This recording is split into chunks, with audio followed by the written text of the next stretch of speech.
एक तरह से और भी समझ लेना,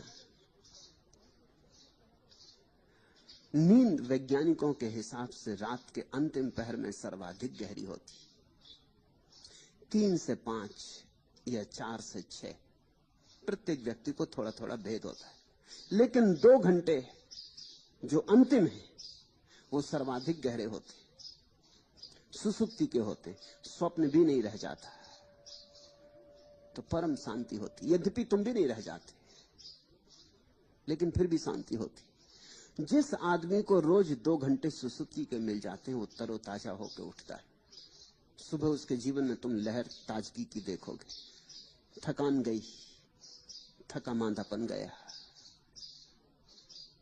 फिर जीवन का उल्लास, फिर उत्साह, फिर उत्सव। रात ने सब घाव भर गई। वो जो 2 घंटे तुम खो गए थे, बिल्कुल उन खो गए 2 घंटों में प्रकृति ने बहुत सा काम कर दिया। जो तुमने खराब कर लिया था पिछले दिन, प्रकृति सब ठीक जमा गई, फिर व्यवस्था बिठा गई।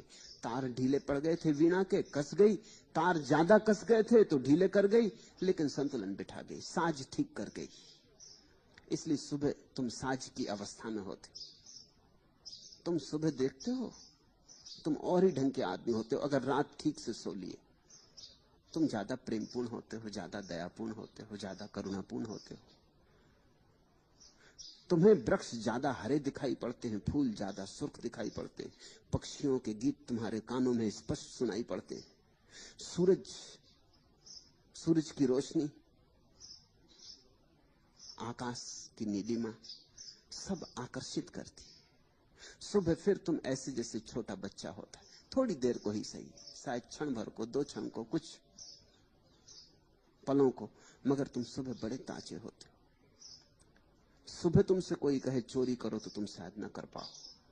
सुबह तुमसे कोई कहे कि किसी का कुछ छीन लो तो शायद तुम न छीन पाओ। सुबह देना सरल है, छीनना कठिन है। देना आसान है, मांगना कठिन है। सुबह दान सुगम है, छीन झपट मुश्किल है। सुबह प्रार्थना सरलता से हो सकती, यही प्रार्थना सांझ होते होते मुश्किल हो जाएगी। सुबह तुम आदमी पर भरोसा कर सकते हो क्योंकि अपने पर भरोसा है। सांझ आते आते तो आदमी पर अविश्वास हो जाता है क्योंकि अपने पर अविश्वास हो जाता है।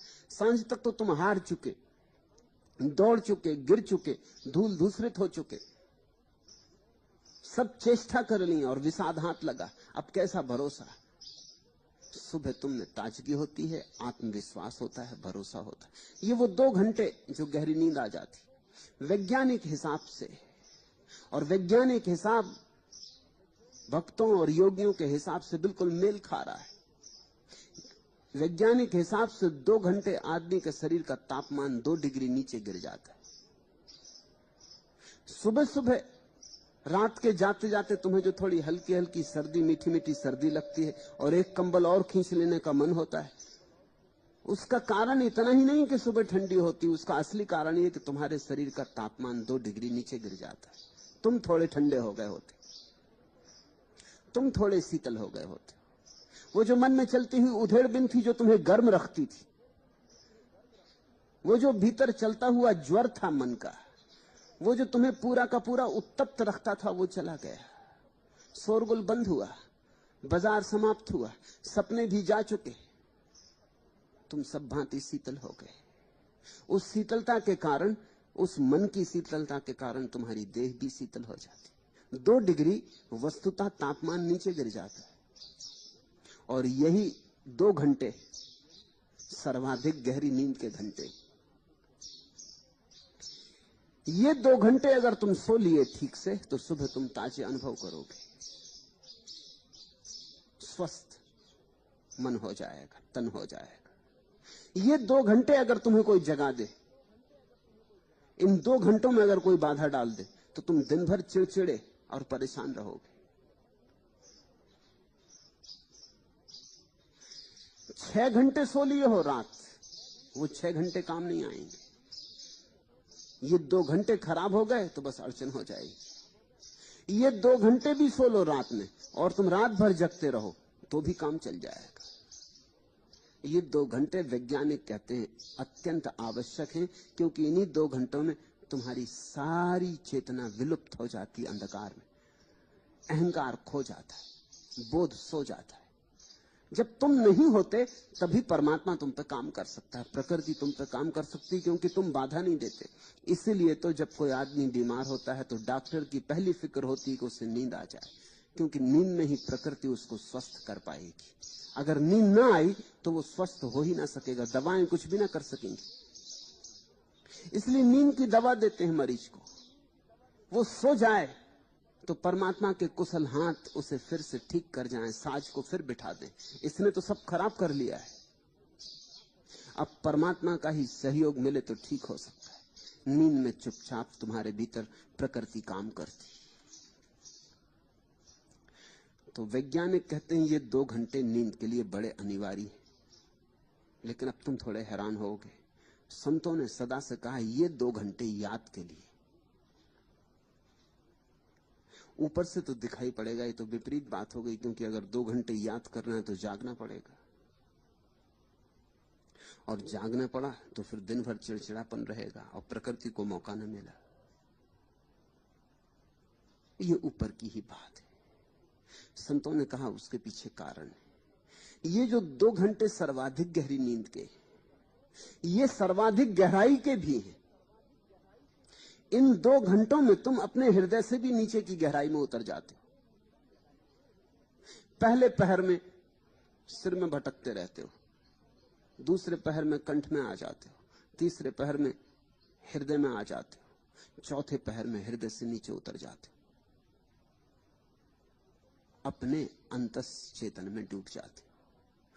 तो संतों ने कहा कि ये 2 घंटे जैसे नींद के लिए सर्वाधिक महत्वपूर्ण है, सुसुप्ति के लिए सर्वाधिक महत्वपूर्ण है, ऐसे ही जागरण के लिए भी सर्वाधिक महत्वपूर्ण है, क्योंकि वहीं से जागरण लाना है, उसी चौथे तल से, उसी तुरी अवस्था से जागरण को खींचना है। लेकिन अगर तुम संतों के ढंग से जागो तो नुकसान ना होगा, चिड़चिड़ापन नहीं आएगा। क्यों? क्योंकि संतत्व का पहला सूत्र यह है कि अहम भाव ना हो। अगर अहम भाव ना हो और तुम जाग जाओ इन 2 घंटों में, तो जो लाभ नींद से होना था वो तो हो ही जाएगा, क्योंकि वो अहम भाव के न होने के कारण होता था। और जो लाभ जागरण से होना है, परम लाभ, वो भी हो जाएगा। और ये 2 घंटे सर्वाधिक महत्वपूर्ण घंटे हैं तुम्हारे 24 घंटे में। ये 24 घंटे का जो वर्तुल है, इसमें ये 2 घंटे सर्वाधिक मूल्यवान है। यहां तुम परमात्मा के निकटतम होते हो। अगर सो गए गहरे तो परमात्मा को मौका मिलता है कि तुम्हें ठीक कर दे, और अगर जाग गए गहरे तो परमात्मा से मिलन हो जाता है, क्योंकि परमात्मा करीब होता है। सो गए तो भी लाभ होता है, क्योंकि परमात्मा का हाथ तुम्हारे भीतर जाके काम कर देता है। जाग गए तब तो कहना ही क्या है, हाथ में हाथ पकड़ लेते हो। जाग गए तो परमात्मा को रंगे हाथ पकड़ लेते हो। जाग गए तो मिलन हो जाता, मुलाकात हो जाती। और एक बार मुलाकात हो जाए तो ये मुलाकात फिर 24 घंटे जारी रहती, नहीं सांझ नहीं भोर, फिर सुबह सांझ का कोई फर्क नहीं पड़ता, फिर दिन रात कहां, फिर तो सब एक सा हो जाता। एक दफा उसका हाथ पकड़ में आ जाए, एक दफा पहचान हो जाए, तब तो तुम उसे जगह जगह पालोगे, बाजार में भी पालोगे, पत्नी में भी पालोगे, बेटे में भी पालोगे, वृक्ष में, पहाड़ पर्वत में भी पालोगे। तब तो उसके सिवाय कोई है ही नहीं। एक दफा पहचान ही होने की बात है, प्रतिभिज्ञा हो जाए, एक बार आंख में आंख जुड़ जाए, नजर से नजर मिल जाए, फिर तुम सब जगह पहचान लोगे। ये जो चौथा पहर है निश्चित ही बहुमूल्य है। लेकिन संत कहते हैं जागने का ढंग है उस चौथे पहर में। ऐसे ही जाग जाओगे तो चिड़चिड़े हो जाओगे।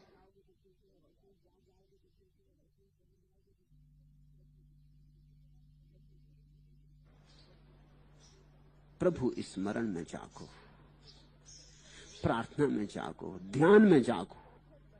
उस चौथे पहर को रात का ध्यान बना लो। उस समय ध्यान जितनी सुगमता से हो जाएगा फिर कभी ना हो पाएगा।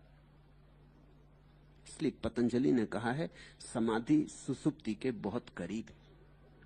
पतंजलि ने तो बड़ी हिम्मत की घोषणा की है कि समाधि और सुसुप्ति एक ही जैसी है, जरा सा फर्क है।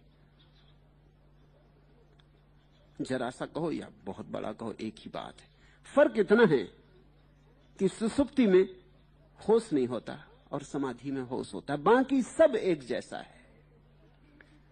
सुसुप्ति में भी तुम नहीं होते, समाधि में भी तुम नहीं होते। सुसुप्ति में भी सब शीतल हो गया होता है, समाधि में भी सब शीतल हो गया होता है। सुसुप्ति में भी सारा जगत खो गया और समाधि में भी सारा जगत खो गया। सुसुप्ति में विचार ना रहे, स्वप्न ना रहे, कोई अंतर वस्तु ना रही, सिर्फ चैतन्य मात्र रहा। और वैसा ही समाधि में, लेकिन सुसुप्ति में चेतना सोई हुई होती है, समाधि में जागी हुई होती है। बस इतना ही फर्क है। सुसुप्ति से समाधि निकटतम है। सुसुप्ति द्वार है समाधि का, अगर समझ हो। इसलिए चौथे पहर में जागने की बात संतों ने सदा से कही, और इसी देश में नहीं कही है, क्योंकि इसका देश से कोई संबंध नहीं है। ये तो मनुष्य की अंतर प्रकृति के समझने के कारण, चाहे चीन और चाहे इजराइल और चाहे भारत, दुनिया के किसी भी कोने में जब भी लोगों ने परमात्मा की खोज की है, उनको ये बात समझ में आ गई कि 24 घंटे में ये 2 घंटे जितनी सरलता से प्रवाह होता है परमात्मा में, फिर कभी नहीं होता। इनसे विपरीत घंटे भी हैं। एक वर्तुल है 24 घंटे का।